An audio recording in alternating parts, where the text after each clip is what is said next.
आपल्यासोबत आहेत राजू शेट्टी सर एकूणच 3 ते 4 दिवसांपासून इतक्या मोठ्या प्रमाणात आंदोलन सुरू आहे। आज तुम्ही चर्चेला आलेल्या आहात, काय अपेक्षा आहे सरकारकडून? सरकारने कर्जमाफी करावी, कशा प्रकारे करावी, काय अपेक्षा? आज सकाळीच मी मुख्यमंत्र्यांचं एक स्टेटमेंट वाचलं की आम्ही सरसकट कर्जमाफी करायला सकारात्मक आहोत, परंतु योग्य वेळी।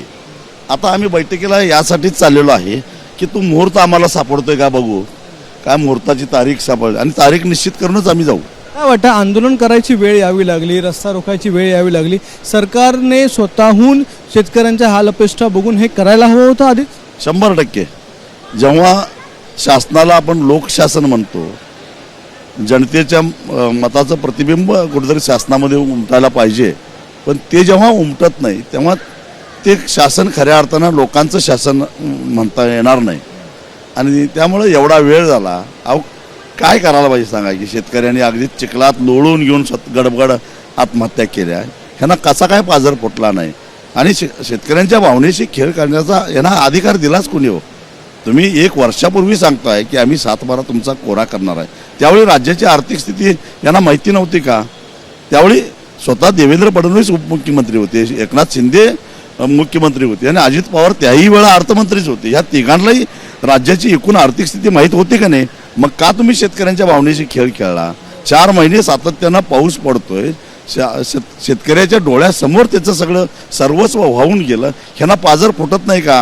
ह्यांच्याकडे पैसे नाहीत, मग सगळ्यात महागडं कर्ज 5.8% शक्तिपीठ महामार्गाला तुम्ही काढताय, तेच पैसे इकडे वळवायला काय झालं ना? म्हणजे पैसे नाहीत म्हणायचं। आणि ज्या रस्त्याला सगळ्यांचाच विरोध आहे, ज्याच्यामध्ये ह्या राजकीय नेत्यांना सत्तेमध्ये असणाऱ्यांना 50,000 कोटी रुपये खायला मिळणार आहेत, तिथं मात्र ते तत्परता आहे। आणि शेतकऱ्याचा प्रश्न असताना मात्र योग्य वेळी बघू, आम्ही त्याचा अभ्यास करतोय।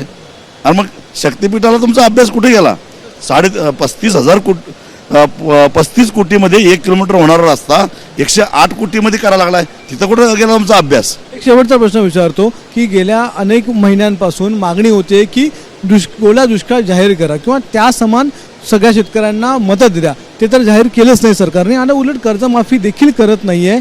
काय वाटतं, जोपर्यंत सरकारच्या नाकातोंडाशी येत नाही तोपर्यंत सरकार देत नाही?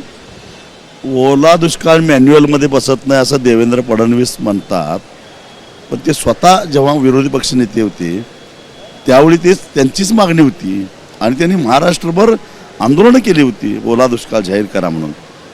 आम्ही म्हणतोय ओला असो की कोरडा असो, दुष्काळ हा दुष्काळच असतो। ओला दुष्काळ म्हणजे पीक आलं, कापणीला आलं, पण उत्पन्न काहीच मिळालं नाही म्हणून दुष्काळ। आणि कोरडा दुष्काळ म्हणजे एकतर पेरणी झालं नाही पण पेरलेलं उगवून आलं आणि करपून गेलं, एवढाच फरक आहे। नुकसान हे झालेलंच आहे ना। आणि मग दुष्काळ ह्या व्याख्येमध्ये हे बसत नाही का? आणि मग ह्याच्यासाठी व्याकरण तपासाची गरजच काय? आणि त्यामुळं अशी स्थिती, कारण शतकात एवढा मोठा पाऊस पहिल्यांदा पडला म्हटल्यानंतर सरकारनं ओला दुष्काळ जाहीर करायला पाहिजे होता। एबीपी माझा, उघडा डोळे बघा नीट।